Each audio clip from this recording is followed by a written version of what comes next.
I figured it out now. I figured it out. No, I have. I usually will pull, or that's what I was doing. I remember what I was doing now. I've done where I put the characters. I take screenshots of the character sheet and actually put it in here, and then I just type up what I'm playing as I'm playing it. Like literally, this was all me at work. And the cool part is because I'm on my work computer, I look like I'm working, and then I just alt tab. Well, but you see, so I'm laughing because it's awesome. That's all. Well, I mean, like, if a customer walks in, I need to look like, kind of professional, right? If a client walks in, they don't want to see someone lounging back in their chair with their feet up on the desk, Sure. sipping on a water bottle or something like that. Like if I'm up and I'm typing and I look focused, that's a good look for a customer to come in. So, and then, so this basically just keeps me mentally occupied. But yeah, that's what I did. I basically took screenshots of the character sheet. And then I just do it all in a private browser. And then I figured out a trick where if I pull up the document, and I can pull up I'll pull up the character sheet. So if you pull up the character sheet in Google Docs, it just pulls up a preview. I'm only picking the character sheet so that I don't put the whole PDF on stream because it's paid for stuff. But so like, let's say this was the book. What I can do is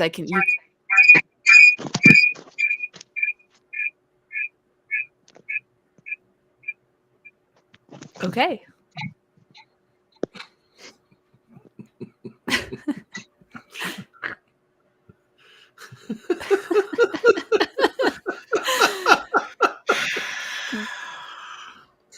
You know what? It's the goofiness that we love about it, right?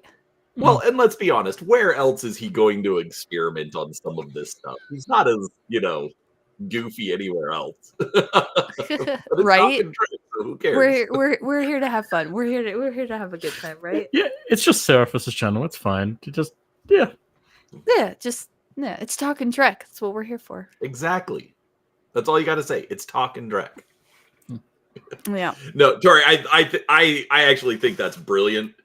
Like you said, the fact that you're customer facing, like literally I'm customer facing. No customers coming to my house. I hope not. That would be weird. Yeah.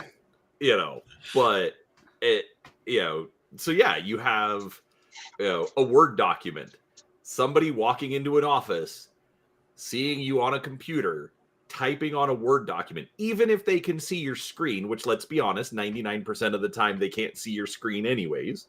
Mm-hmm. So even if they see your screen, they see you typing on a document. Oh, she's writing a report. She's, typing an email. Yeah. Typing an email. What exactly? And, even like now, if you have the Monster Manual PDF up, okay, maybe that might look a little suspicious. But yeah, then... yeah. My monitor faces the other way, and because of pricing, I actually have one of those privacy screen thingamajiggers on my monitor, so you cannot so they can't even see it at an angle? Yeah, they can't even see it at an angle. It's because sometimes I have to look up pricing, and then we have our like wholesale pricing, and then we have what we charge the customers. So that's why that privacy screen is on there. So they can't just be, standing at the desk, look, and then sideways glance at my screen and see the retail price and all of that. So, yeah.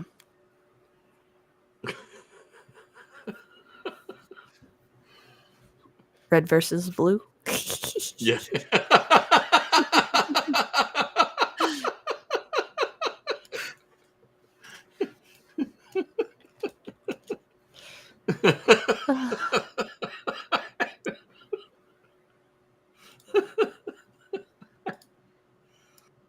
Y'all are goofy. We are. Anyways, I can't play BG3 apparently while talking at the same time, so I'm gonna load up something I can see. Also, this is a frame rate test too, in a way. Oop! Hooray! Hooray! Okay. Oh, I see. Okay, we're gonna do. Okay. Shook. Hey, look, it's Brian 1 and Brian 2 and Brian 3. No, Brian 1, Brian 2A, and Brian 2B. Or not to be. That's the question. That's the camera angle. No, just kidding. That is the camera angle.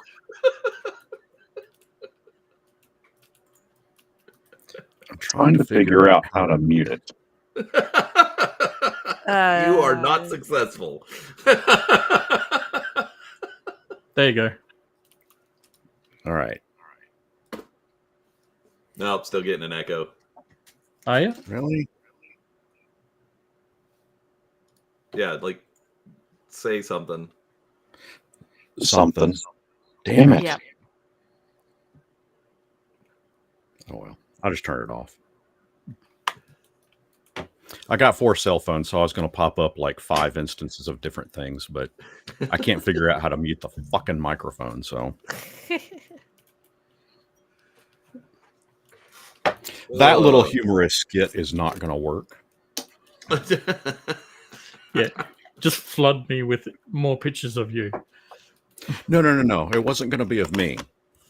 I was going to have one camera on my coffee. Coffee can. One was going to be on Pikachu. Another was going to be on my collection of these. And then the other was going to be on a dragon ring. Would that be a lament cam or a configure cam?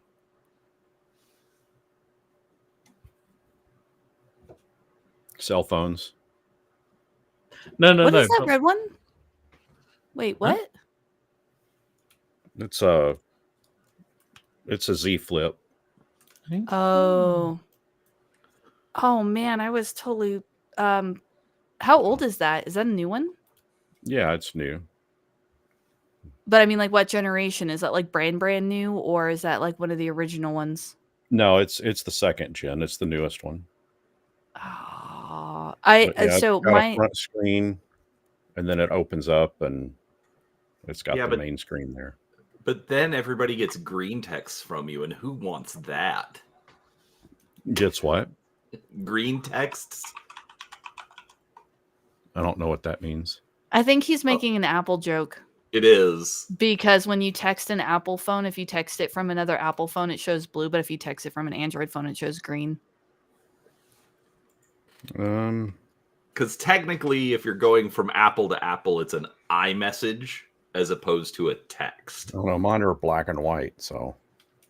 Right, but if you text somebody who's on an Apple device, then it'll show up green. Yeah, so it only happens on Apple devices. All right. Well, then I'll do you one even better, although you can't see it because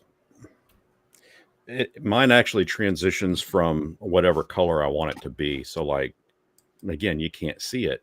It starts out blue, goes to green, goes to pink, goes to red. Customize it. Yep. Yeah.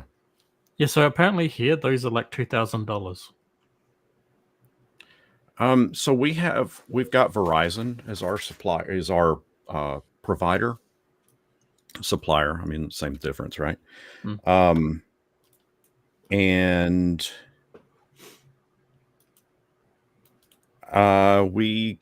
it was a free phone if we traded in an older phone.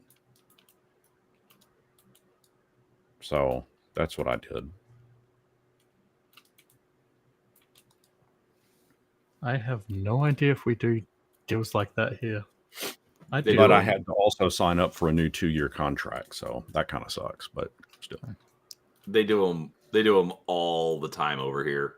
Yeah, that's kind of the standard. Actually, I guess the big question would be how many different cellular providers are there in Australia?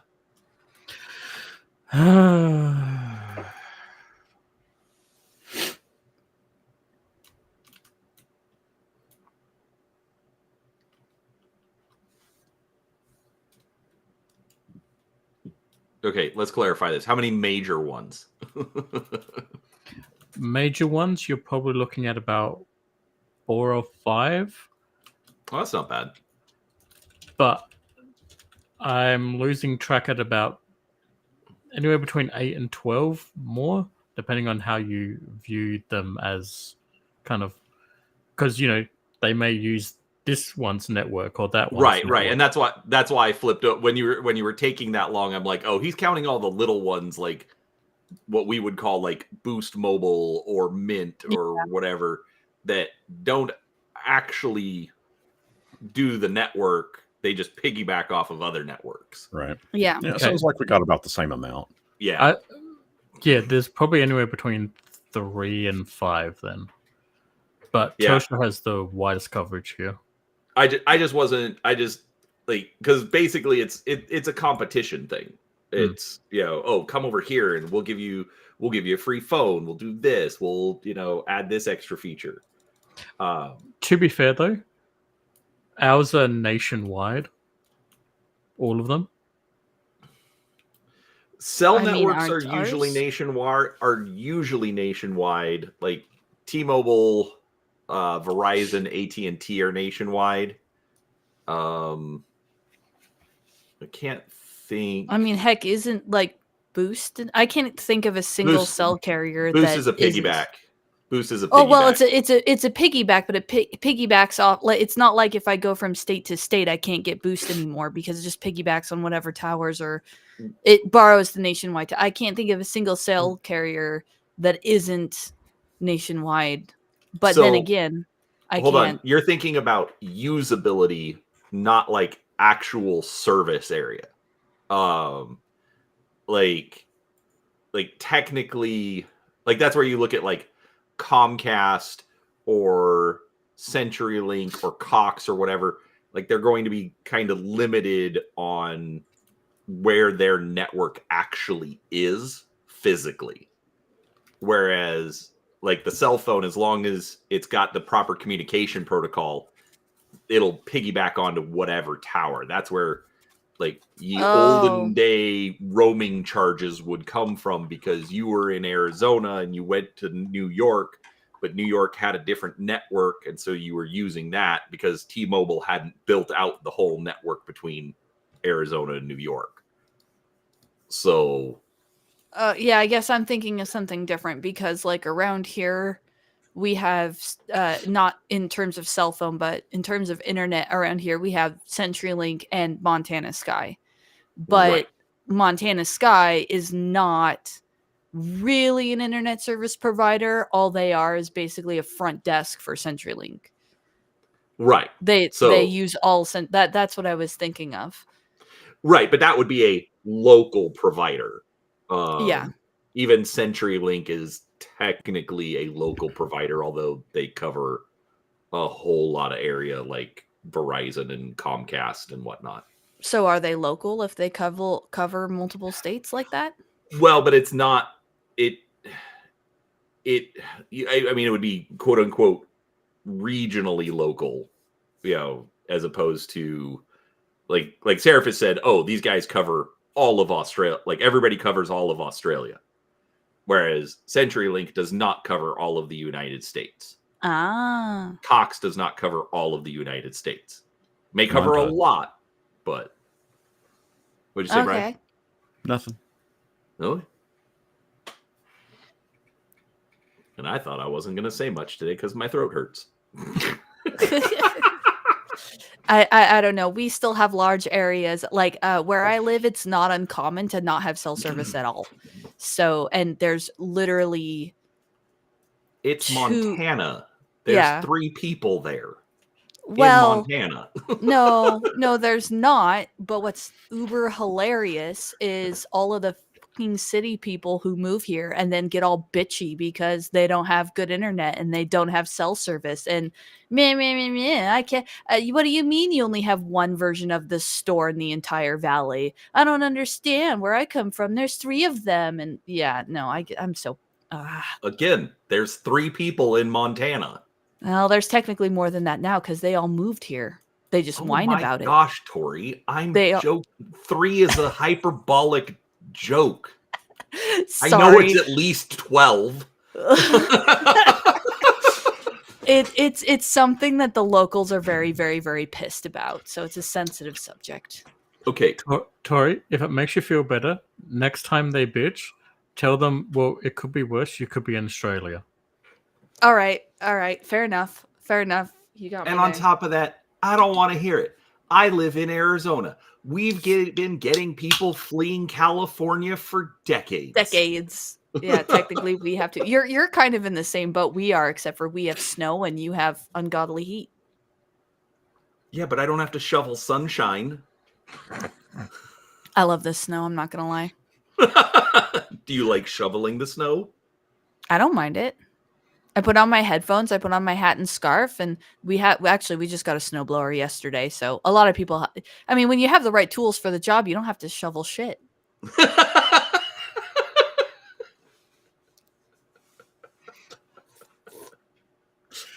And now I'm thinking of cow poop and a snowblower. If you go in the right spots, yes, you can do both. We have cattle farms here. I just like the statement. If you got the right tools, you don't got to shovel shit. And where it's like, well, we were talking about snow. Now you brought up in a different element. What we got could cow happen shit here? and horse shit. We got options.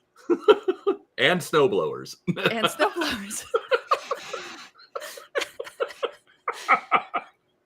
It's when you start blowing shit. That's when it gets challenging.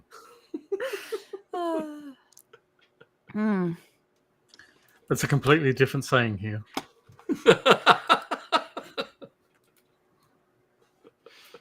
But anyways, topics. What do we have topics?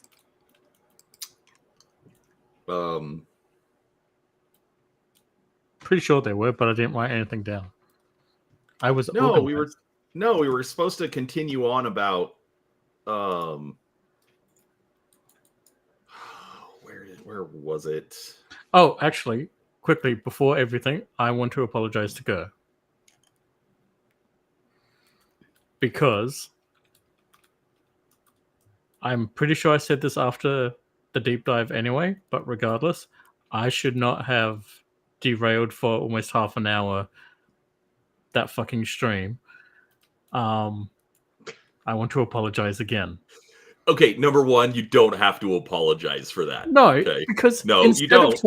Instead of talking about that shit, which at the end of the day doesn't fucking matter, I could have been geeking out about how cool the elemental bound properties and stuff were. Okay, again, I don't think you have to apologize. I still don't get why you were so hung up on it, but we still had a good conversation, and those kinds of shows, that's what people are tuning in for. They're not tuning in to listen to people read verbatim off of the book. It's very boring that way. But they're tuning in. Why are we reading the book then? Because that's what's done in the first episode. Because that's what sparks the conversation. It's here's the segment. Okay, now what does this mean? How does this influence your game? How does this change what you are doing? And I think we had I think it was to me it was I said it during the stream, because I've been doing a bunch of church stuff lately. I've been thinking more on the spiritual side, and then talking about, okay, here's the 3 different dragon shards. It gave me a better perspective on how to approach dragon shards. What are they for? Why are they used? How are they used? And yes, you got hung up on something stupid, but we had a good conversation. Mechanics. Okay, fine. Okay. It was still stupid to get hung up on that.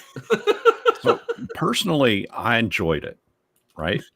And being able to every time I heard the word dragon shard, I kept going, Dragon shart. Dragon sharts.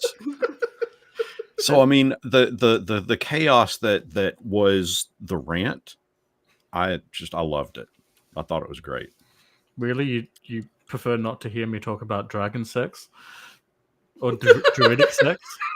You know, I mean, dragon there's always sex a place for that. Dragon sex and dragon sharts. I mean, that's just awesome. see, it, because one is involved with the other. Yeah, they could have put cults. They have cults in there. The cult of Vol. Dragon cults instead of dragon. Yeah. No, but it's the word. Cult has a very, very strong connotation. Only in modern they probably context. didn't include that word, but specifically because of the whole satanic panic from the 80s. Correct. Well, and not necessarily even the satanic panic. Even now, okay, trust me, as a Mormon, okay, okay, Brian probably knows exactly where knows exactly where I'm going with this. Everyone, let the Mormon talk. Yeah, but the word cult has a very, very specific meaning, and it's rarely good. So I can absolutely see why they would not use that, even 20 years on from the satanic panic. Yeah. So, but then on top of that, if they hadn't written druidic sects, we wouldn't have gotten, to have fun with Seraphis.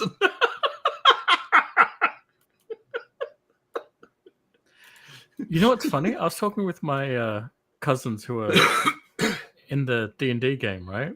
Mm-hmm. When we were at the funeral on Friday, and I said druidic sects, and they were like, "Yeah." I was like, "Yeah, no, we don't hear it. Right. We don't hear it. You guys do." I was to say, doesn't make it any less funny. Well, it's because we've always got that on our minds. I mean, come on.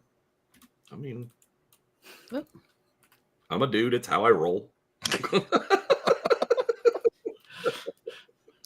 And you're Mormon, so double layer.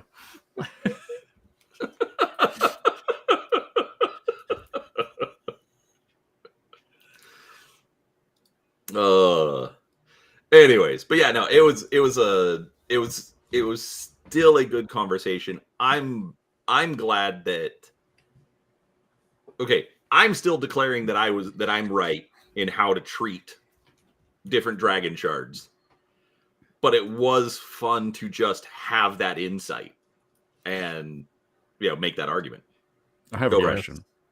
So are red dragon shards more solid than green dragon shards, or the green dragon shards like a little more runny? Well, there's red, like bluish purple and gold. So I don't know where these green ones are coming from. They're probably even worse. Like, how many times do you have to put the undies in the washing machine? I think at that point you just burn them. If they've gone green, you don't even want to know.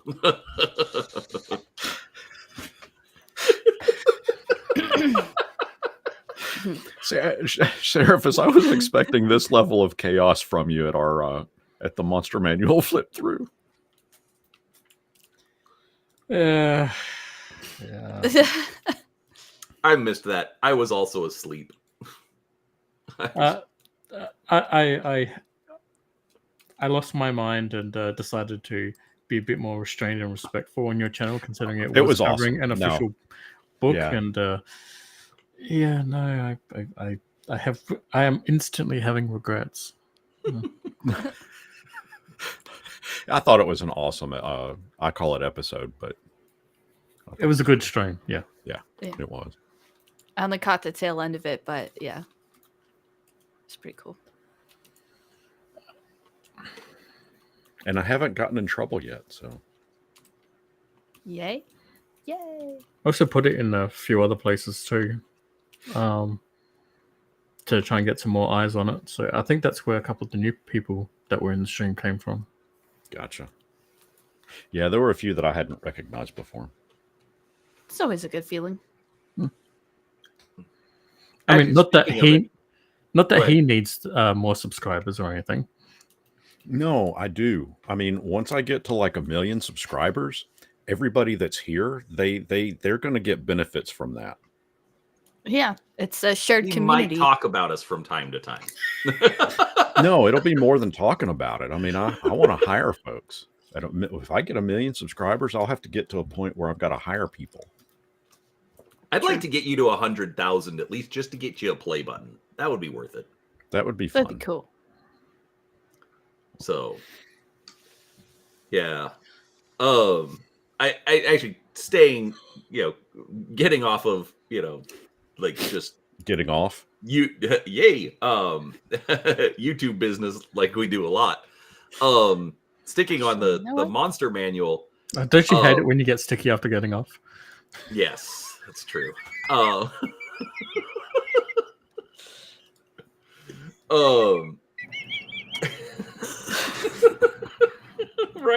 Brian's wheezing. I'm just 12 years old again. I can't help it.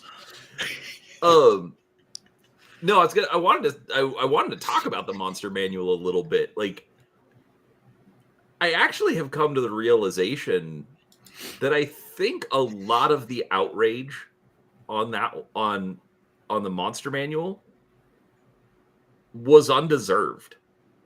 Like, everybody focused on the orc being pulled out of it.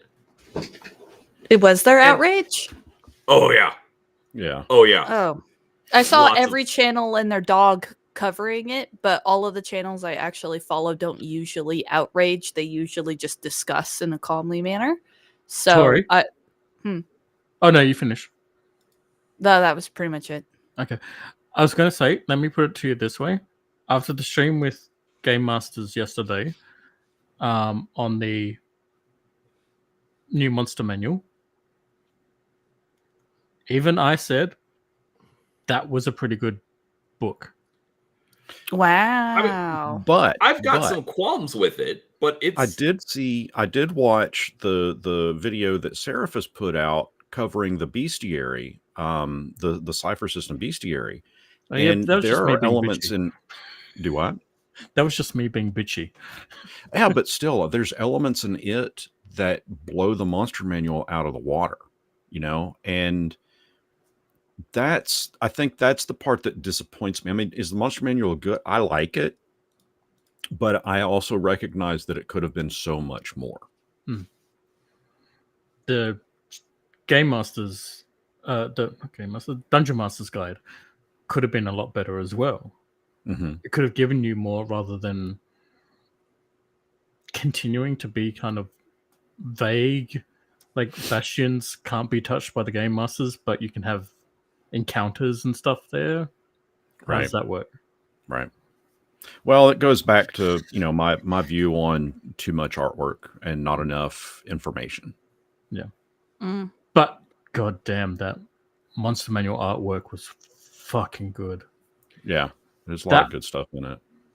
Oh man. If you guys haven't seen it, the things like the Shadow Demon, the Shadows, Ice Devils, what else did we have a look at? Well, I showed you before the whole thing started the big Tarrasque. Yeah. But there was also, I think on stream you showed the haunted that version of the haunted house type thing. Yeah. Like for images that are meant to portray what you want your characters to be thinking about, they did a really good job with some of those. At least the ones you showed off and you got to see and stuff. Yeah. Like that Ice Devil 100% looked so much more intimidating than what we had in the previous version. Miles now I better. want to see it. Yeah, my whole thing was like the art. Like, admittedly, all I did was like a 5-minute flip through. Maybe. I'm not even sure I spent that long. I didn't see any art that I was quote unquote offended by. By offended, I don't mean like, oh, how dare they make that. I just mean like that's a bad piece of art. There's a lot in the player's handbook and the dungeon, like the I'm gonna call it the chibi beholder Ugh. that Chibi goes beholder. around. You know, the glam rock bard. You know, some of those it's like why is any Yeah. of this a thing? Yeah. But the monster manual, the art was very, very consistent, very good overall. Like again, from just a quick flip through, you know, nothing jumped out at me as blah. Why? The one thing that I think was dumb was the fact that every monster is in there alphabetically. Yeah, I'm still Right. trying to get used to Yeah. that. Yeah. Black Dragon is not in the same section of the book as White Dragon. Right. You know? Right. And I even got to thinking about it. I'm like, because everybody was throwing up the rage about the orcs being removed. It's like, well, that's a classic monster. And you know, then the quote unquote ruling coming out of, oh, well, just pick what you think is like if it's an orc pirate, okay, well, get the pirate template and just Right. say it's an orc. And as I started to think about it, I'm like, okay, that actually makes sense because nowadays For that a is couple of reasons. Yeah. I mean, they're Yeah. also trying to save page space. I mean, it's almost, it's about 50% thicker than the original monster manual. So, I mean, I kind of get that, but by the same virtue, if that's what we're going to do, if we're going to have a pirate orc, we're going to have a pirate. Well, let's say we've got a crew of pirates, right? One's an orc, one's an elf, one's a dwarf, one's a human, one's drow. So you've got 5 of them there, and you're just going to pick a pirate template. Well, all 5 of them now are the exact same thing. So why stop there? Why not have, well, you've got a red dragon, a white dragon, a black dragon, green dragon, blue dragon. You got 5 different colors of dragons there. Why not just have one dragon template? So, I mean, I argue both sides of it, you know. And I can absolutely see that. Like some people were like, or some comments I'd seen mentioned about like taking like racial or species trait bonuses or whatever and applying that to the template, and that's fine. Well, and that's what Seraphis was talking about too in the stream is, you know, they this is what could have made it better if they're going to make the conscious decision. Okay, orcs are supposed to, you know, some people think that orcs historically have represented a specific ethnicity. That's not, I don't feel that that's the case, but, you know, I'm not the authority on that per se.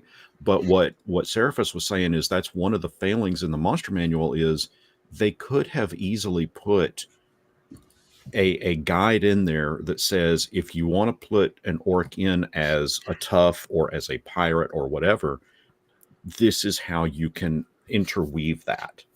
And I agree. I mean, I think that that's something that, I don't know, it's just, it needed to be included. I agree. It should have been included. I can just sort of understand the thought process, even if it wasn't done well. Well, like, I think, yeah, go ahead. I'm sorry. Well, I literally just had a thought for a second because, like, one thing I was actually also complaining about, like, on the split, like, you don't have, or like, I found pirates and I found commoners, and I know there's got to be like a few other quote unquote NPC templates, but I couldn't find them. So I would have liked a quote unquote humanoid entry that, you know, pirate, commoner, city guard, whatever. And then in that, they could have just put like a little section. Oh, if you want an elf city guard, you know, or if you want to make or use any of these NPCs, you know, with species, apply these trait or attribute bonuses, and they have quote unquote this special power. Like dwarves get night vision and this blah, blah, blah, whatever. Well, in Seraphis, isn't that kind of what the bestiary does? The cipher bestiary? Yeah. As well as provide you with like additional options and like got like for the dragon, right? That's in there.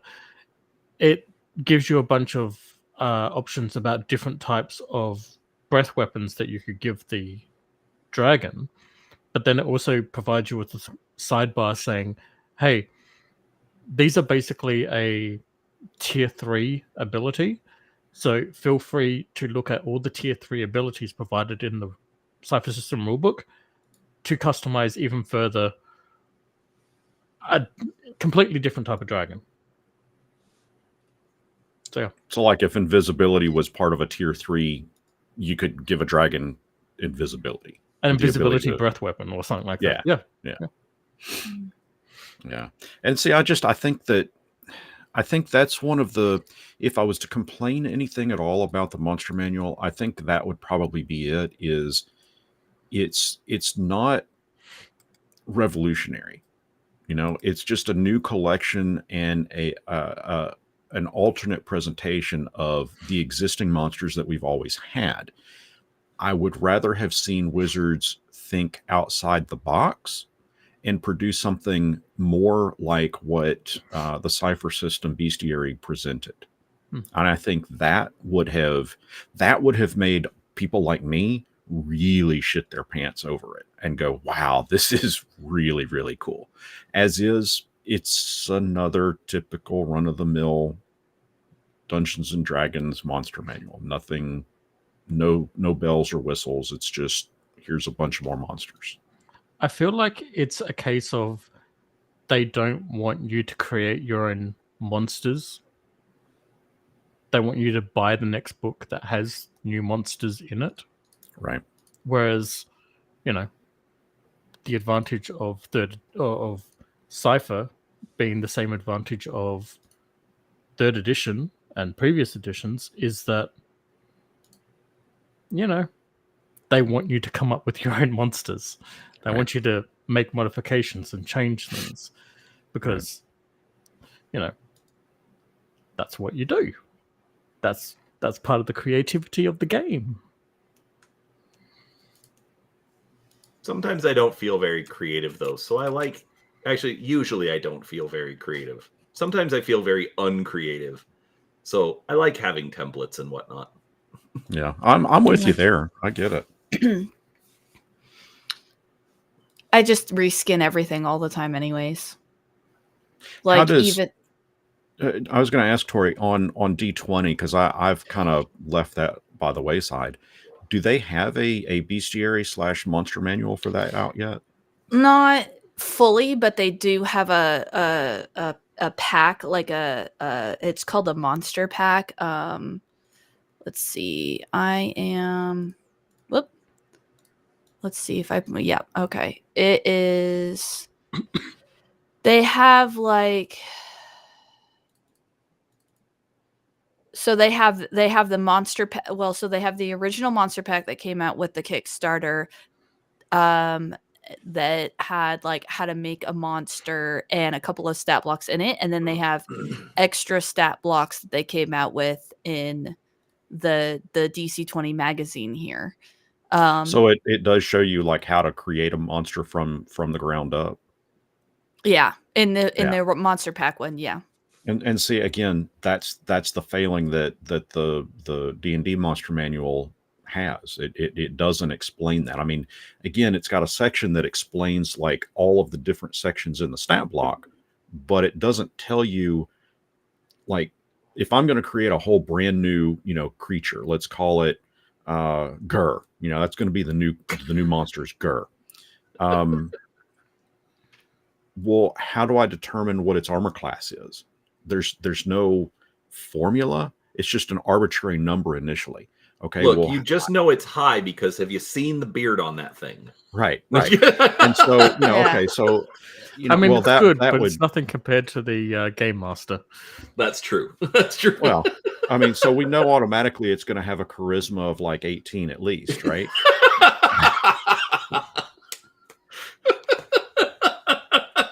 But I mean, that's what I mean is there's nothing that explains like how do you derive this number? Like how do you determine how many hit dice it has? Well, how do you determine, what its passive saves are? Well, you've got to figure out all these other steps first, and it's just all arbitrary. There's no, I don't know. There's just no specific way to go about figuring it out. I mean, 3.5 had that, and I just remember not using it. Oh, and we did. DC20 has it.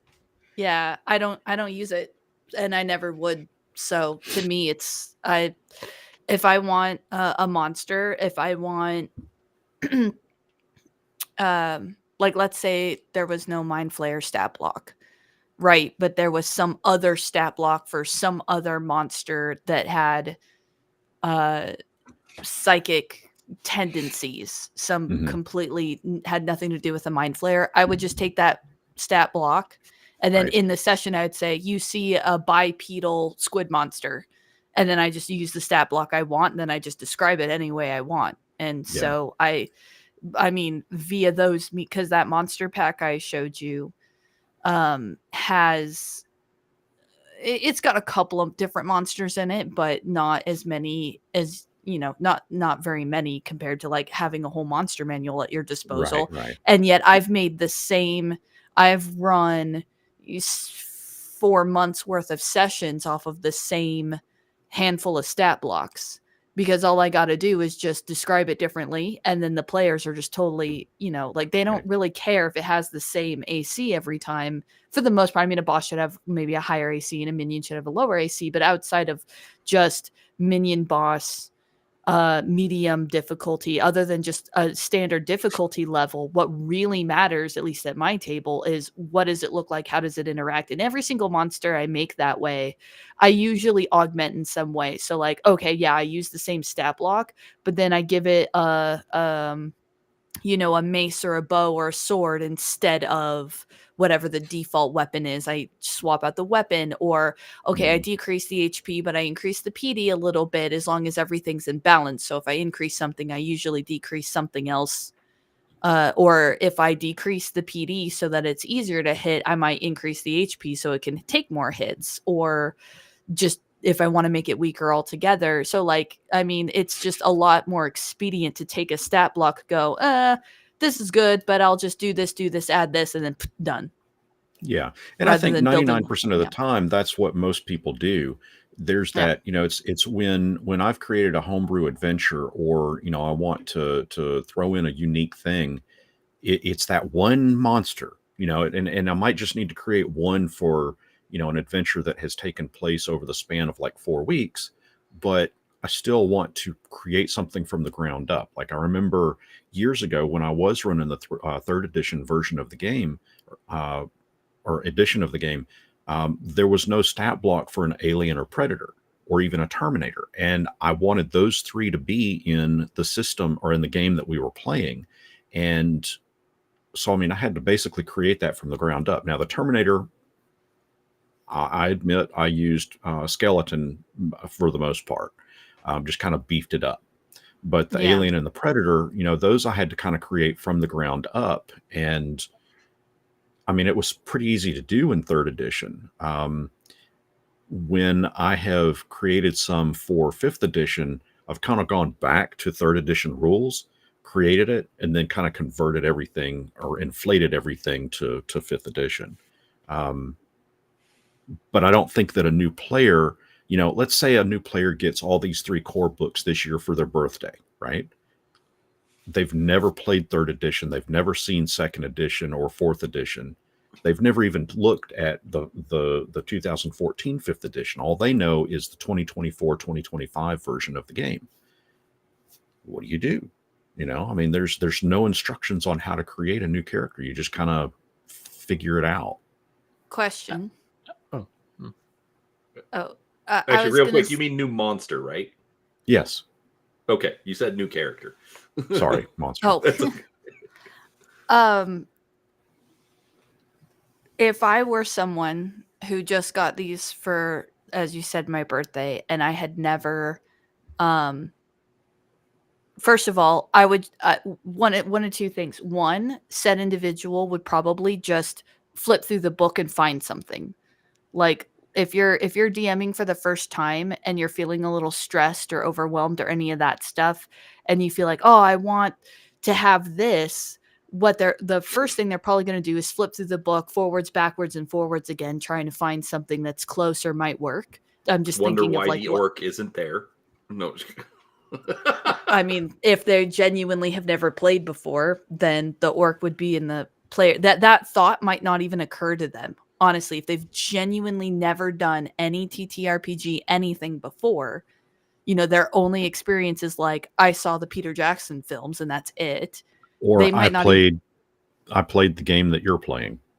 Yeah. Yeah. And my parents saw how much fun I had, so they went out and bought this book for me. Exactly. Someone in that position probably isn't going to even notice that the orc isn't in the monster manual. They're going to think that's the way it just is. They're going to think that's the way it's. They're going to have no concept. And then the second part of that is the very next thing they're going to do is pull up their phone and go on YouTube. I mean, let's be real. The amount of resource, when you're talking about resources, it's not like they're limited to this book. I mean, it's an almost instinctive behavior especially for myself and younger people are just, it's literally like, oh, I don't know, I'm gonna pull up my phone. You know what I mean? So I don't think the lack of it being in the book specifically, maybe if you're going to talk value, like, oh, I paid $50 for this, but they're going to take a couple of sessions before they even get to that point, because this is assuming that they're making their own monsters and not just running a pre-made adventure or limiting themselves to what's in the book. Like if they get past those first two barriers and they decide, oh, I really do want to have a new monster, they're just going to pull out their phone and find it on YouTube. No problem. Takes 10 seconds. What were you going to say, Seraphis?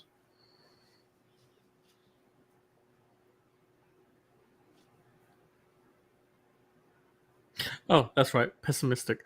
So, one, I completely missed everything Tori said about DC-20 because that I hadn't seen that cinematic before, which I believe is like just the opening credits to the game. So, yep. My apologies. I heard nothing of what you said. I was watching the cinematic. That's totally fine. But two, no, but you see, that's the thing. The monster isn't going to be in the monster manual, but it might be in a future book, like Volo's Guide to Monsters or Xanathar's Guide or something. And if you can make the monster rather than buy the new book that has the monster in it, then they're not making more money. Right. Yeah, business decision, I understand it. I do think the bigger problem is that shift in mentality, though, of, aggressively. No. Right, exactly. We'll provide you the tools you get to play with. You don't need to know how to make your own tools. So, and I think, why do we need more tools when WotC is such a big tool? That's fair, but size isn't always as important. So yeah, go ahead, Terry. I just can't help but wonder if the presence of the internet is being underrated here. I mean, when you're a publisher and you're creating resources, right now you're competing with the biggest free resource on the planet. I mean, what, to a certain extent, do they even need to buy the books at all? So what do you do when you're a company and you're not exactly doing well, and that's what you're competing against?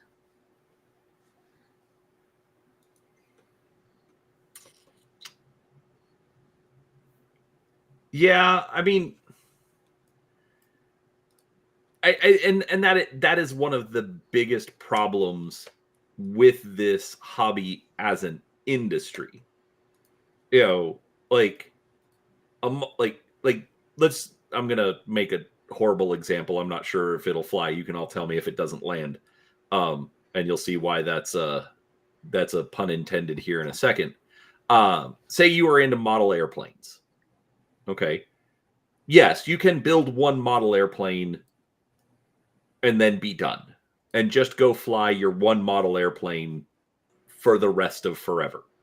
Now, you do still have like your consumables, things that you have, like, you know, fuel or batteries or whatever it is. So there is always some sort of market there. But with a role-playing game, technically, outside of your core rulebook, you don't ever need anything else. Mm-hmm. You know, they literally like think about it, the number of people that online are still talking about and playing AD&D first edition. Yep. You know, they haven't lost anything. They have their books. They're perfectly content, and they've been doing this for the last 50 years. So, you know, it is a problem with the industry on how do we stay relevant, make new product, you know, and keep our jobs. Yeah. Which I think is an uphill battle they're going to always be facing. I will say something amusing to that is that Monty Cook Games continually says that all you really need from them is the core rulebook and nothing else. Right. To play Cypher. And I think the appeal there is they produce such good layouts, such good navigation of the book that you're right. I don't need it. I want it. Right. And exactly. that's what drives it. Is the want of it, not the need of it. But even then, now that they've got their website stuff up and running, all the stuff in the rulebook, all the stuff in the white books, that's now all online for free. Right. Right, but also, that is also kind of the other thing where, you know, making other products, making other supplements, making additional material. You're right in that you don't need it, but okay, in my case, take aside the fact that, you know, all the stuff we were talking pre-show, but in my job, I'm working a crap ton of overtime. I don't have necessarily the option to sit down and I'll use this example. Everyday Heroes. I reached out to them because of mutual contact. Said, hey, I hear you're looking for people to look at your stuff. I'd like to take a look at it. He's like, great.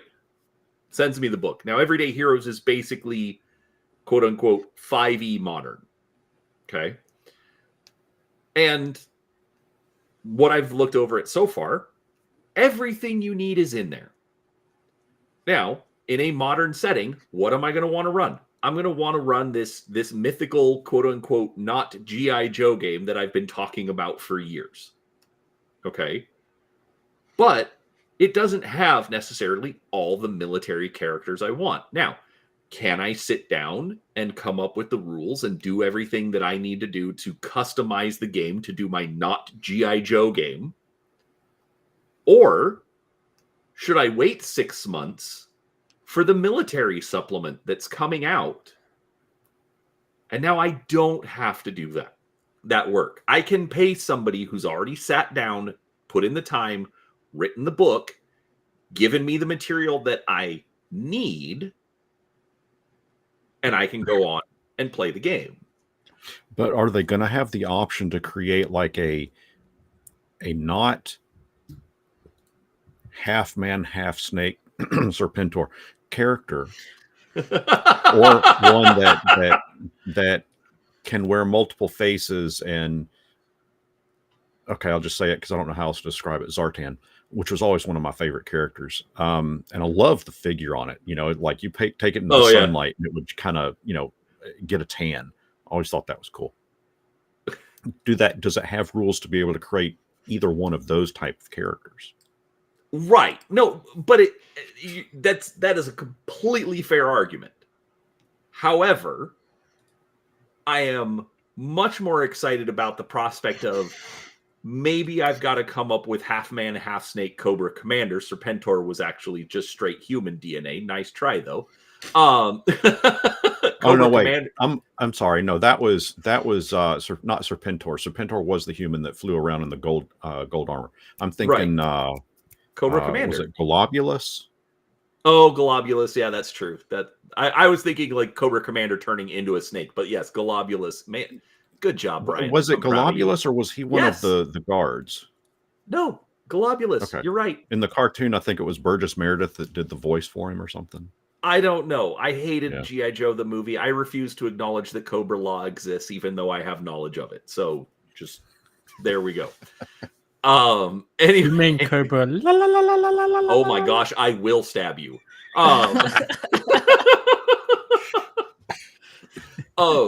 Right, but again, at least they've given me quote unquote enough to work with. If I have to come up with stats for Globulus or stats for snake armor or whatever, okay, that's 2 things I have to create as opposed to 20 things to make quote unquote G.I. Joe happen. Right. So, anyways, companies can make money off of that, but unfortunately they figured out when they did 2nd edition AD&D that, oh wait, if we keep putting out new editions, we can just recycle everything and we don't have to do a whole lot that's new. So, well, just to give you all a visual, probably in about 2 hours, this is how I envision things going down. My wife is going to walk in. She's going to ask me, what the hell are you doing? I'm playing with my G.I. Joes. And then about 20 minutes later, the kids are going to walk in and they're going to go, what the hell are y'all doing? We're playing G.I. Joe versus Barbie. And then about 20 minutes after that, the mother-in-law is going to come in and go, what the hell are y'all doing? We're playing G.I. Joe versus Barbie versus My Pretty Pony. And she's going to go, well, where's the Cabbage Patch?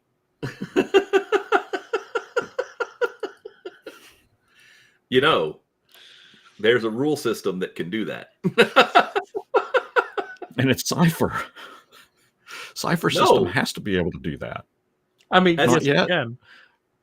No, it can, but I know exactly the system he's referring to. I do too. Okay. I'm like, did we all miss this? Oh my god. No, Essence looks very fun. I just realized I only started a new game so that I could still play something D&D kind of themed and Baldur's Gate themed, but so I wouldn't have to focus so hard on the game. And I never knew it, but there's stuff here in this opening area that comes into play later. And I have over 500 hours in this game, and I never knew that. I never caught that. That's what. Sorry, I got so distracted because I'm like, what the heck? Those green things I'm picking up, these come into play later, and I had no idea they were here. And I'm like, my mind is blown. I'm very disappointed in you, Tori. I expect better next time. How do I have?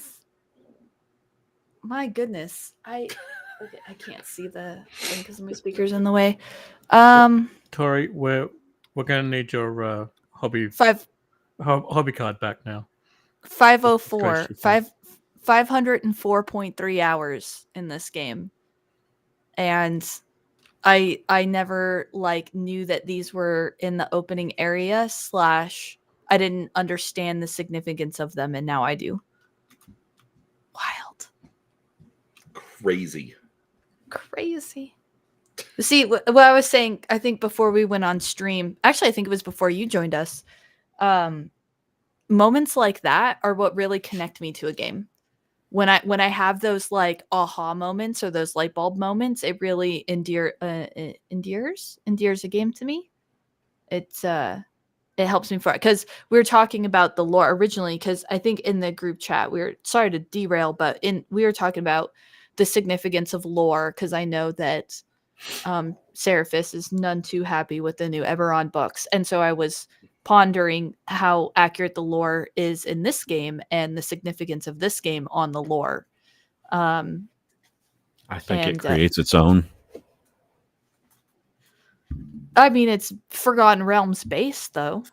It's but that's the beauty of Forgotten Realms is, I mean, there's a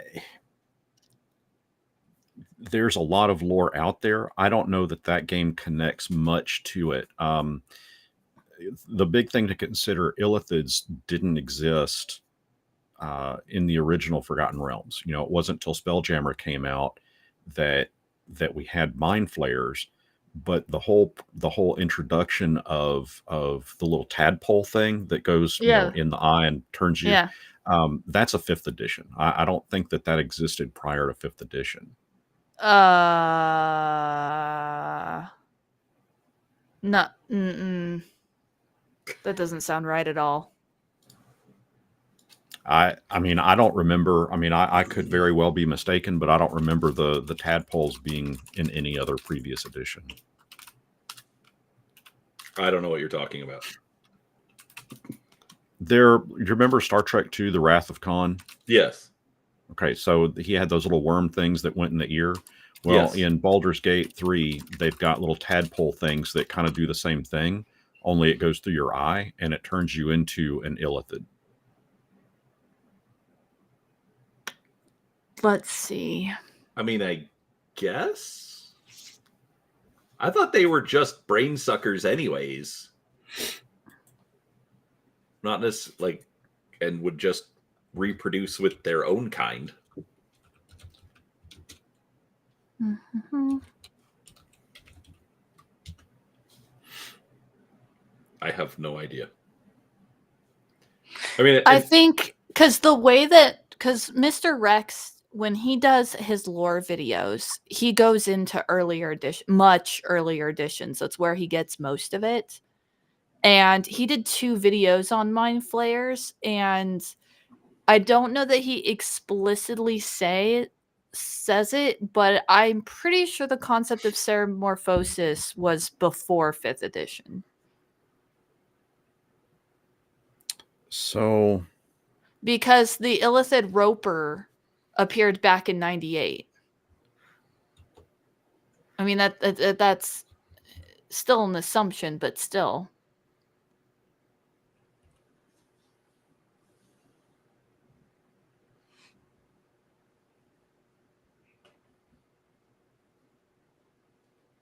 Okay, 35. Okay. So the wiki states that illithids are hermaphroditic creatures who each spawn a mass of larvae 2 or 3 times in their life. Okay, 34 and 35. Let me take a look at that. The reference.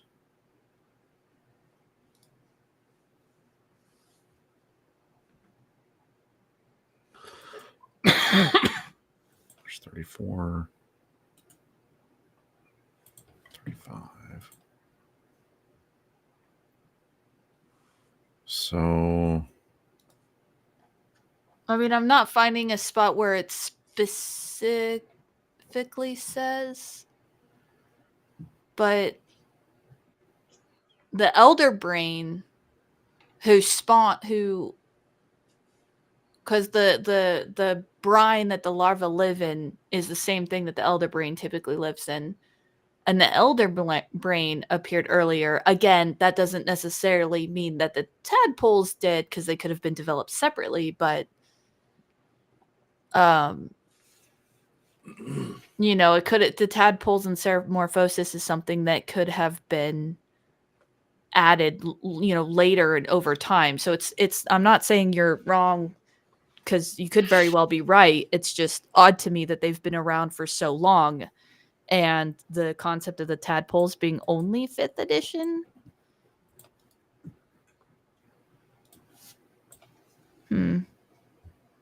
I mean, it wouldn't surprise me. Most games that have multiple editions like this, you know, you'll see an evolution of the monsters.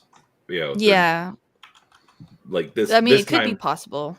Yeah, this time, the mechanics changed this way, so we need something else. So let's give them this ability. Okay, I think that happens often enough. Yeah, I mean, one of the characters in the game, his whole deal kind of centers around Netheril and Karsus, which I'm pretty sure existed before 5th edition. So just as back to the original concept of, does the game write its own lore? Does the game use existing lore? That's one piece of existing lore, or at least that I'm very confident is existing lore, that I know that it does use. Fiend folio. Looking up something here.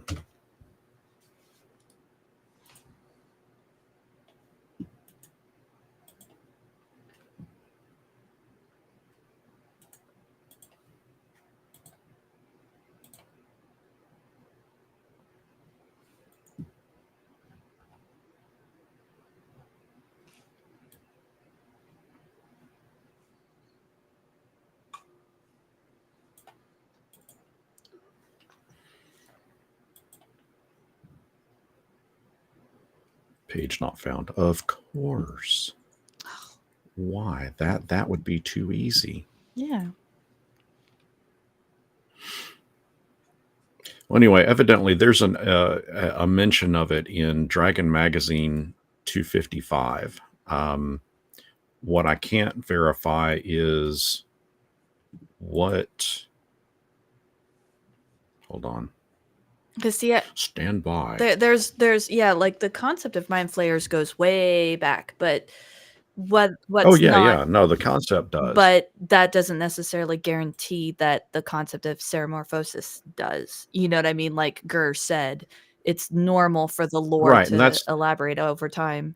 Fiend folio page 90. And that's what I'm saying is I do what? Fiend folio page 90 of 3rd edition.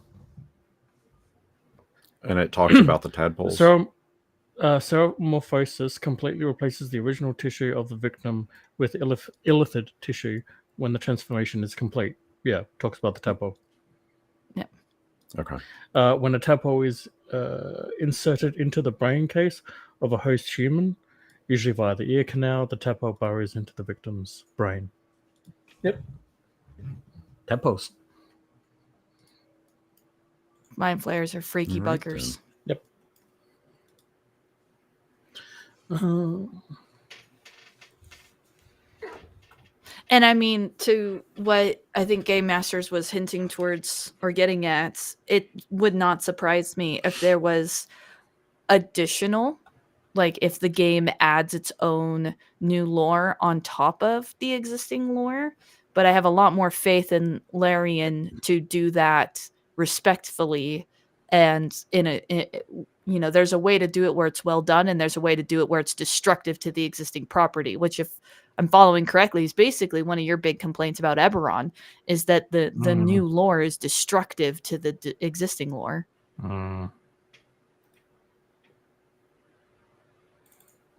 Yeah, that I think is where most of the internet rage usually is. Like I think people have been generally pretty accepting of new ideas and new changes, as long as it's done in such a way that it doesn't destroy that nostalgia and okay, I'll use this example, like Superman. Okay, when Superman was created, he couldn't fly, he couldn't go out into outer space. That's why faster than a speeding bullet, no more powerful than a locomotive, able to leap tall buildings in a single bound. Well, that doesn't say he can fly. He can jump really tall, really high, but he can't fly. But over time, it evolved, and people were like, okay, because at the end of the day, it was still Superman. his powers were just a little bit bigger, a little bit stronger. Now they got a little ridiculous in some cases, but technically that's how that worked. So I'm okay with changes to Eberron, but respect where Eberron came from. Yeah. Well, and you've got to have a logical progression. You can't just say, well, this is what it is now, without referencing what it was then and filling in the gap between then and now. And I that's one of my bigger complaints when they go in and do. Yeah, go ahead. Guns in Eberron. I don't like it. Because why would you? It's kind of the same thing about guns in Forgotten Realms. Doesn't make sense. But it's worse in Eberron because of the massive abundance of magic items. I was going to say, what about an artifice-created, magic-based gun? I mean, it operates like a gun, but it's, a magic. It's a wand that has a trigger. Right.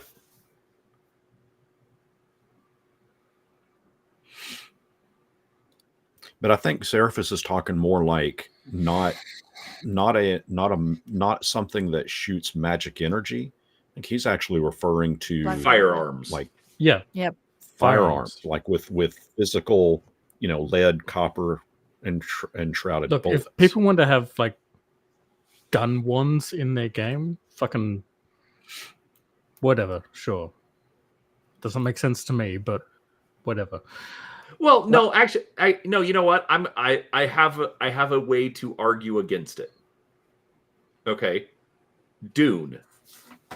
They have force fields, they have lasers, they have all that kind of stuff.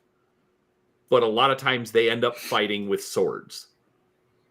Yes, because laser plus force shield equals nuclear detonation. Okay, so again, someone knows the law. Sure. My point is, there can okay, in a world full of magic, okay, detect magic stuff is going to be all over the place because it's easy, it's accessible. It's an eyepiece. Okay, but somebody walks in with a firearm.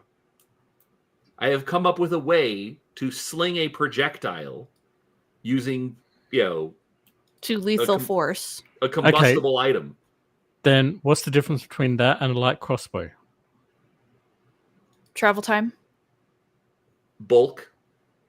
Load time. Yeah, but you're still talking about a flintlock pistol. Right, but damage is the same. Damage is the same, but what's the size of a flintlock versus a light crossbow? Oh, light crossbow is a single hand weapon. Right, that has little prongs coming out that have to create the tension to launch the bolt. So now I've taken my cross profile from this to this. Yeah, but how often does that come up in a game? I'm just saying there are reasons for it. I'm trying to sneak it in to somewhere. Especially if they've never seen it before. What is this thing? Oh, it's a okay, if you're trying so two thoughts on what Gur said there. One, you don't have to wield magic to wield a flintlock pistol. Basically, it's available to those who are not skilled in magic, are not trained in it, can't use it, because even in the Forgotten Realms, you have to have either a deity or an entity provide you power. You have to have magical blood or some such in the case of a sorcerer, or in the case of a wizard, you have to be studied in it. A flintlock pistol is something that a peasant can learn to use in an afternoon. Maybe not as effectively, but they can still use it. One. Two, if you have someone who's like an artificer, like an inventor type, that basically wants to they want to invent it because they can. They want to prove that they can. They want to prove that, like, oh, I can make this thing that no one else can make. You might have those in that universe just on sheer ego of like, I want to build something that does this because I can. So there's two more thoughts along with what Gur was saying.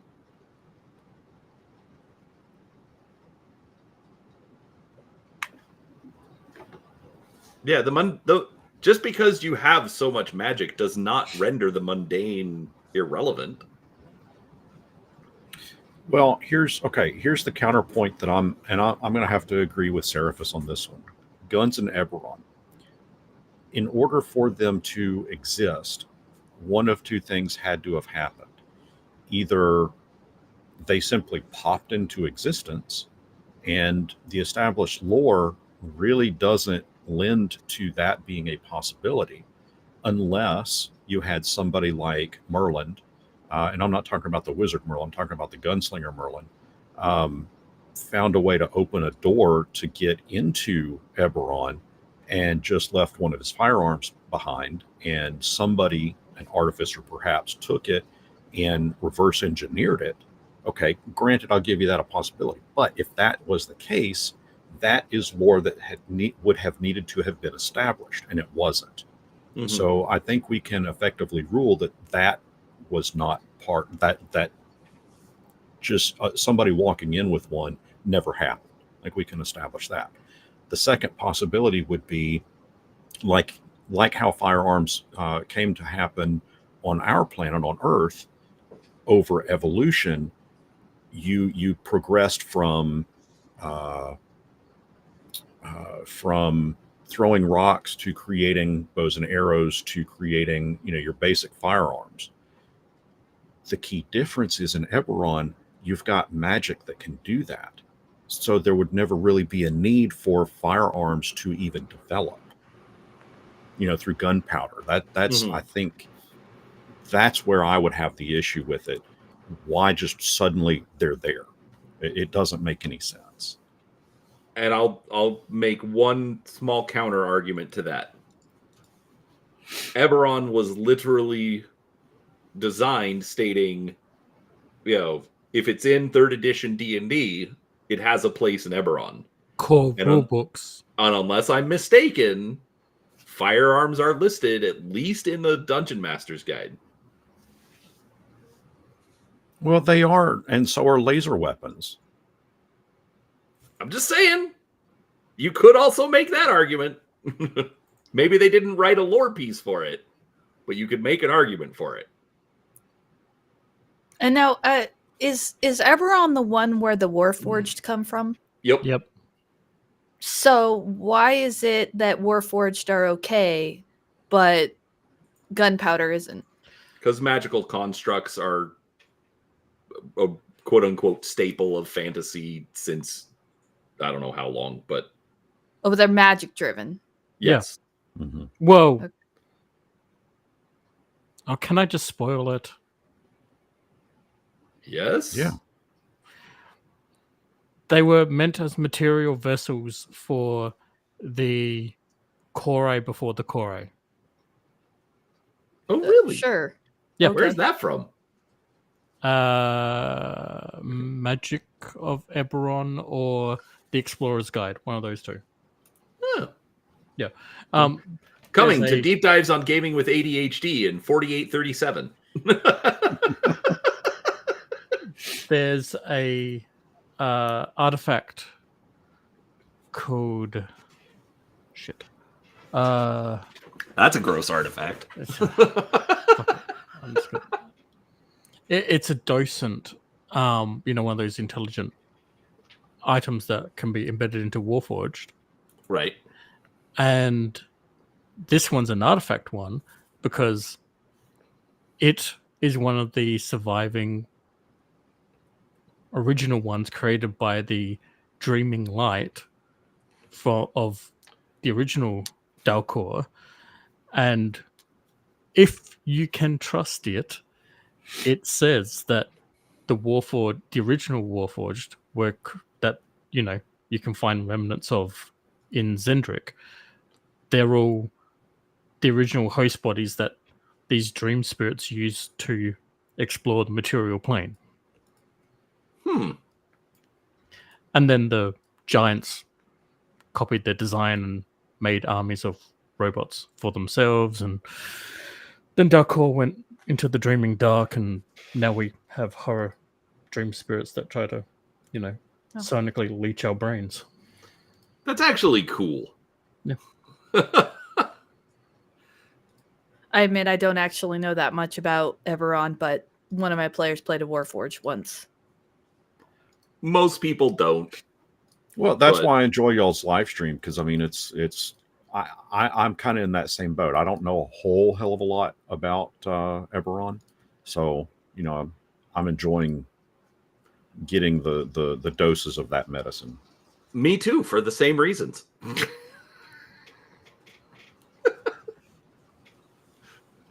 Because I should know it better, but I don't, because I don't read. I don't read. Gur. Yeah. Firearms aren't in the 3.5 DMG. I could have sworn they were.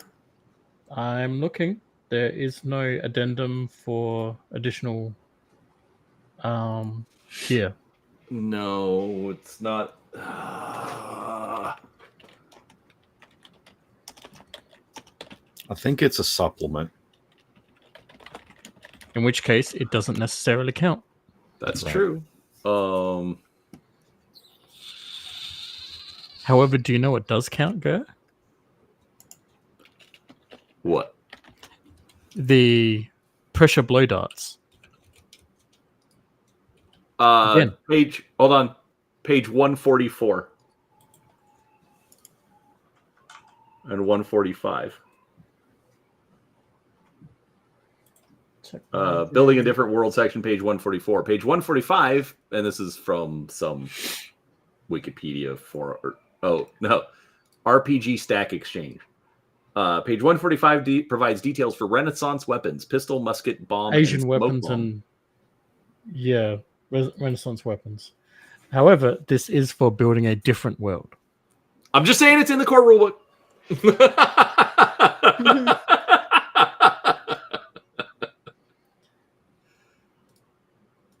The letter of the law rather than the spirit of the law, mister. Look, a campaign setting is just a toolbox. Oh my fucking God.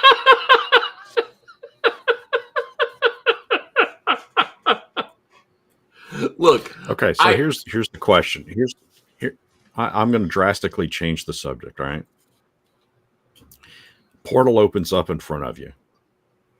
And it is a shifting portal. But you recognize all the different settings out there, from Forgotten Realms to Eberron to Mystara to even the real shitty one. Dark Sun? Oh, what? Dark Sun? Birthright? No, that was a good one. Red Steel? No, the one that was all like European fantasy. Oh, Greyhawk. No. Rokugan, Oriental Adventures. No, not Oriental Adventures. Birthright. Birthright. Oh, including that one. And you see them. They just shift every setting in D&D. Just kind of slides through, and then it goes back to the beginning of it, and keeps moving through it. So you've got time to figure it out. Star Trek recently. Actually, yeah, but that's irrelevant. Yeah, but that's irrelevant. So you see this. Which setting are you going to step into, and why? Eberron. And why? Well, okay, but hear me out though. Let me add a second little addendum to the question. It's every bit as deadly as you understand the setting and lore to be. Still Eberron. Okay. I get to be an artificer. Okay. I get to be an artificer. Don't they? I'm just gonna.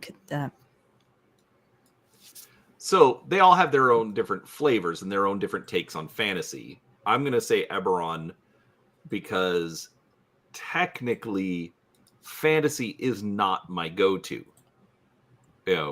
Riding on horseback and finding the old wizard and battling dragons isn't really my thing. He wants You know, an Indiana Jones adventure. I've always been much more captivated by Indiana Jones or Star Wars or some kind of futuristic seeming adventure. Well, And then yours so- would be Greyhawk. Greyhawk, I still, in my head at least, comes off as standard fantasy. It may is. come That's out- the joke. It may Isn't be it? standard fantasy, but remember, UFOs and alien technology exist in Greyhawk. Yeah, Oh. but it's still in a medieval mindset where they wouldn't understand how the technology works. In Eberron, they understand how the And technology works. And technically, it's in a module, not the actual campaign setting. Well, still there. Tori, what about you? Oh, so now it's okay. If it's okay to dismiss it if it's in the module, huh? I'm sorry. So the question was, are we visiting? Are we living there? You're living there. You're moving there full on until you can figure out a way to get home. Probably Forgotten Realms, only because it's the one I'm familiar with, and we lean towards the familiar as people. I mean, if I understand the rules, then I can navigate it better. Yeah. Me, it would be one of two. It would either be Spelljammer, so that I could visit everything, or it would be the D&D cartoon.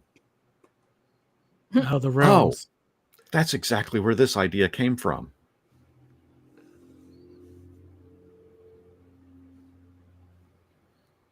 I don't remember that episode. It's the beginning, right? You're That's talking how- about the fact that they were in the real world and they went through a roller coaster and they ended up in the Forgotten Realms. Yeah. Yeah. Well, No, it wasn't oh, Forgotten, it realms. was just D&D realms, yeah. Oh, Okay. the realms. Yeah. I when you said D&D or the D&D cartoon, I'm like, I don't remember an episode where they had to like pick which reality they went. Well, they into. didn't pick which reality, but I know. yeah. I'm So it's very an tired. abstract idea.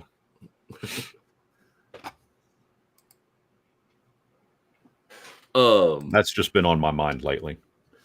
Well, no, and I don't No. think I actually don't think that derails it much at all. Like that is one of the so I will actually defend the commenter a little bit, and that I do think the core rule books are a toolbox and should be approached as such.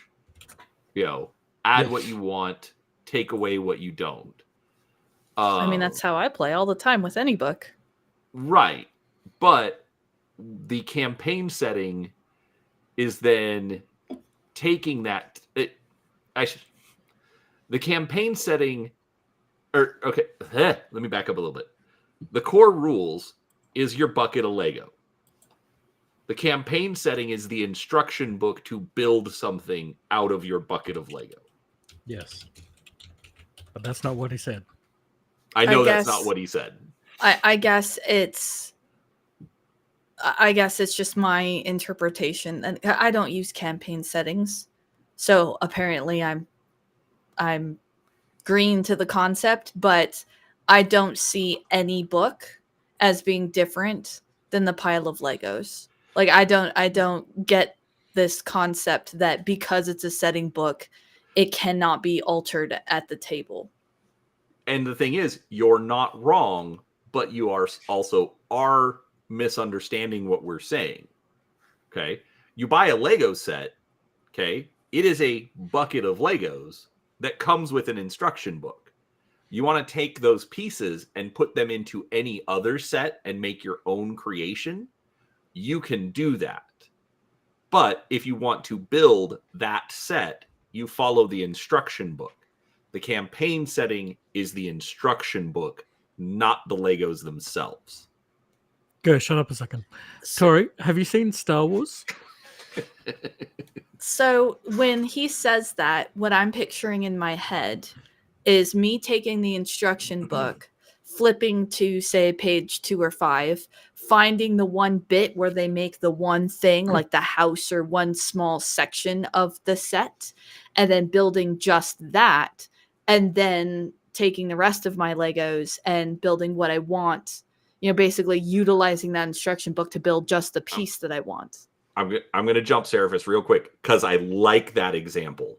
I actually really do like that example. Yes, I really like this facade that they did on the house.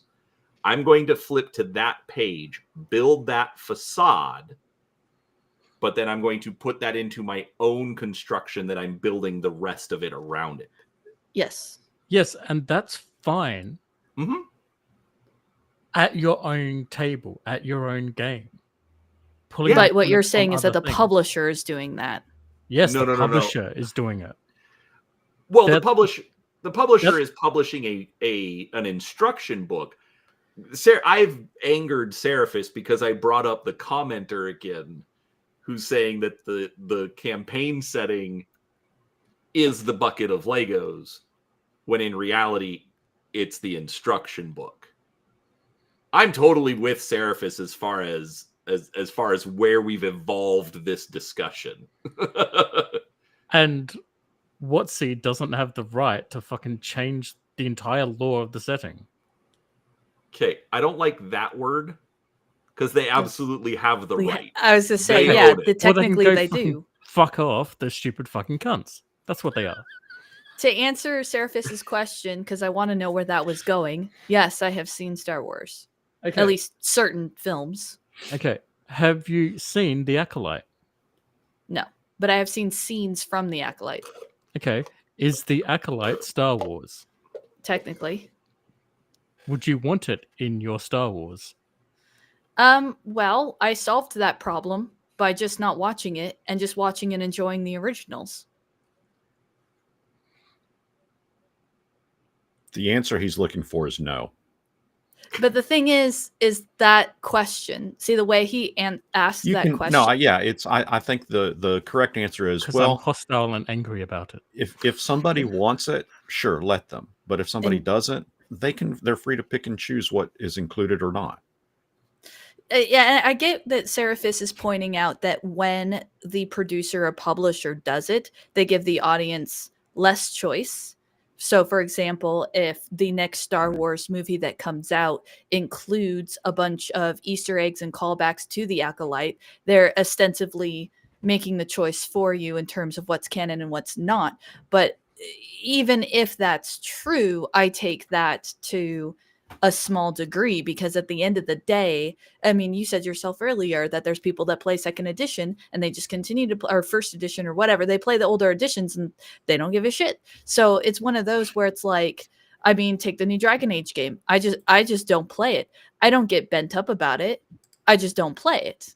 And I play the originals and I enjoy the originals and I just don't play the new one. So I don't have to get upset about the new one. I can just, go about my gaming life and play the games that I want to play. She's too peppy. She's too peppy. I am most of the way through Jack and Coke at this point, if that answers any questions.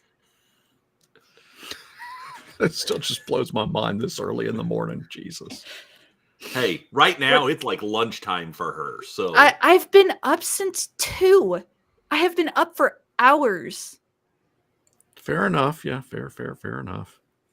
Not to mention that the time of day really doesn't make a difference. How long I have. No, I know. Yeah, I know. I would not be drinking like this, closer to when I've got to get ready for work, go to bed, do my chores, I just do it when I'm free and have the time to relax and play games, which is typically early in the morning. But geez, Brian, it's always 5 o'clock somewhere. Get over yourself. It's just AM or PM.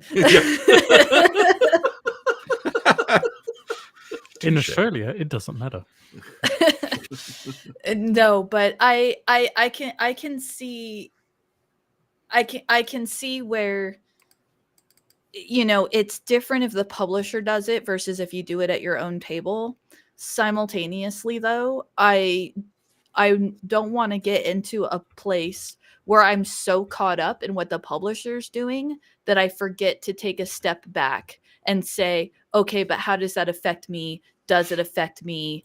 Can I continue enjoying XYZ property without that, just like case in point, not watching The Acolyte, I just, am I a fan of The Acolyte? No. Am I going to get all bent out of the shape about it? Also, no. If that makes sense. Yeah, I think the bigger issue with the publisher doing it is, and I will call back to Max Liao again, that causes the contention at the table, because now the player is going to come and say, but this is what the book says. And so now you have to have that argument, even though you're the GM and you're like, nope, not how it works in my game of Eberron. Even though they put specifically in the books, both WotC and Cypher and DC-20 and they put specifically in the books that the GM has right away. Yeah. So there's that. But also, is that the publishers who don't want to listen to that though? True, but is that the publisher's fault or is that the community's fault? Like, why is it that the players being a problem is the publisher's fault? It's both. Yeah, I would have to say it's both, for one very specific reason. If you are trying to make progress for sake of just simply trying to make progress, that's the wrong way to go about it. You want to please your fan base, right? This is the issue that I have with Acolyte.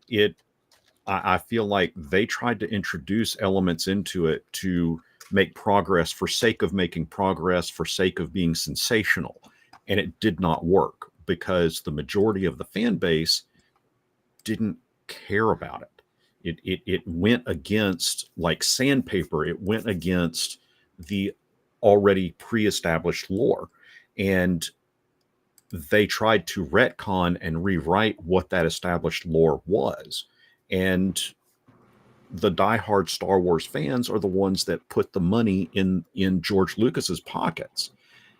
And Disney bought those pockets from George Lucas, thinking that all of the hardcore fans were going to flock to that and follow them with anything that they put out there. They felt, we've got the golden card. We can create whatever we want.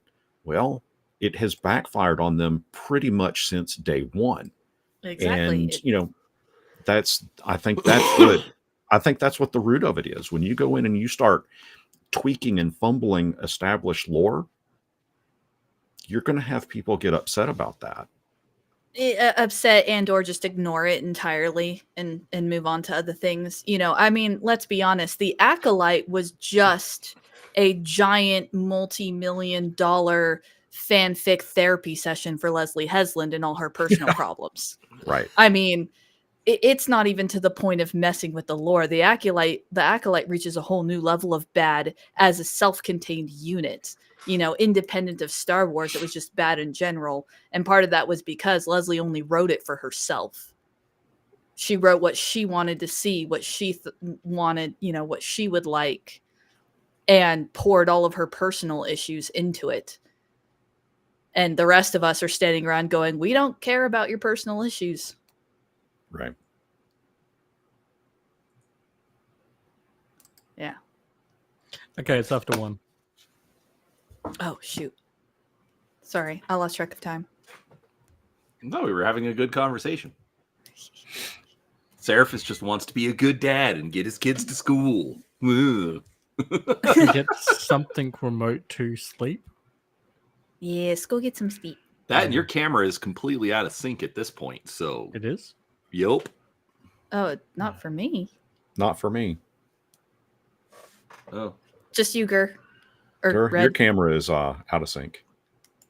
Well, okay. Got nothing. Well, thanks for the chat, guys, and I appreciate you listening to me ramble there at the end. Appreciate y'all listening to me. We were listening to you? That's fine. What? Yeah. Game Masters, any final words? Pebbles. Ooh, Pop-Tarts. Good.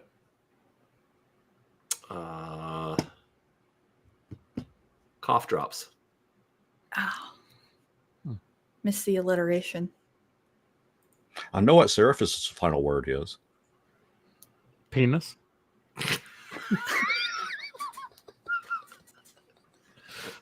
And you say my people are obsessed. That's Well, it was either going to be that or boobs. So I did boobs on your stream, so I got to do Oh, yeah, something that's different right. here. hey, are you Vagina. going to do an intro?